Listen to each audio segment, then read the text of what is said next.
Hey friends, if you're looking for quick tips to help you jumpstart your week, you are in the right place. I'm Lori Palau, host of the popular weekly podcast, Organized Life, founder of Simply Be Organized. And every Monday, I am here to bring you a quick organizing tip in under 15 minutes. All you have to do is click the subscribe or follow button wherever you're listening, and let's get started. Hi, everybody, and welcome to today's Tip of the Week episode. I am your host, Lori Palau, and we are keeping up with our back to school theme of ways that we can simplify, little tips to simplify the back to school routine. Last week, if you didn't already listen to it, go back and listen to it. It's all about snacks. And today we're talking about mealtime. So we're staying with this food theme, and we're going to talk all about what can you do to simplify. Now, there's a lot, and we're going to be doing I'm not sure if the timing, if it just dropped or it will be dropping, but we're doing one of our longer episodes on 5 tips to simplify mealtime. And I'm going to do a deep dive. But one of the things that I'm going to talk about today is just one thing that you can do. And that is make a list of what foods you want to eat. And it doesn't have to be like, I want chicken Parmesan. It just could be what categories. Chicken. Like, I like chicken. Make a list of all the different chicken dishes that you could make with chicken that you know of. You don't have to look up, get all the ingredients, but I want you to start to create like a menu of items that you can go back and refer to. So think about if you are meat eaters. Okay, we could do tacos, we could do hamburgers, we could do steaks, we could do kebabs, we could do, as we get into the winter months, we could do chilies and stews. So I want you to pick categories of the big things. So you have your categories of, we'll call them proteins, right? So you have your meats, chicken, poultry, whatnot, fish.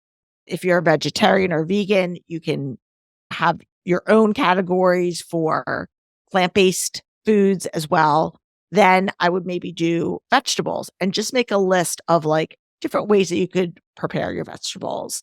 If you like to grill them, or you like to steam them, or you like to roast them, or you like to, I don't know, I don't fry things, but you might be like, I like to fry whatever. Make a list of different ways that you can prepare the different things. So just say green beans, broccoli, carrots, whatever you guys like to eat, and just have that running list. You can do this on your phone. You could do it pen to paper. You could do it in a journal. You could do it on a spreadsheet, in a cute little Word document. It doesn't matter to me. I want you to, the point is, I want you to just start creating this running document of options for you that you can go back to, and you can let the family get in on it, so that when you're like, I don't know what to make, you can go back and say, you know what, we haven't done this type of meal in a while. Because I know when I'm in the moment of meal planning or trying to think about what to make for the week, I can't remember any of my recipes. Like I just blank out on everything. I'm like, I've been cooking as an adult for 30 years. Why can I not remember more than one way to make chicken? I know that I've cooked multitude of different varieties of chicken, but somehow when I'm in the moment, I can't think of anything.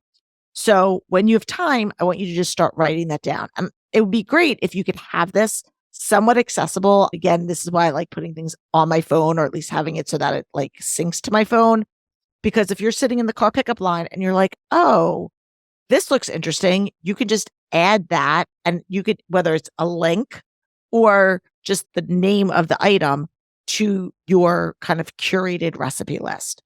Because by doing this, you're going to be removing some of the decision fatigue of figuring out what to make for dinner. Because most people, I shouldn't say most people, there's people that don't enjoy cooking. I enjoy cooking, but a lot of people don't enjoy the deciding of what do I make for dinner. So if you start creating your own menu of options to choose from, that will reduce the amount of decision fatigue that you have to make. And honestly, I would get the family involved.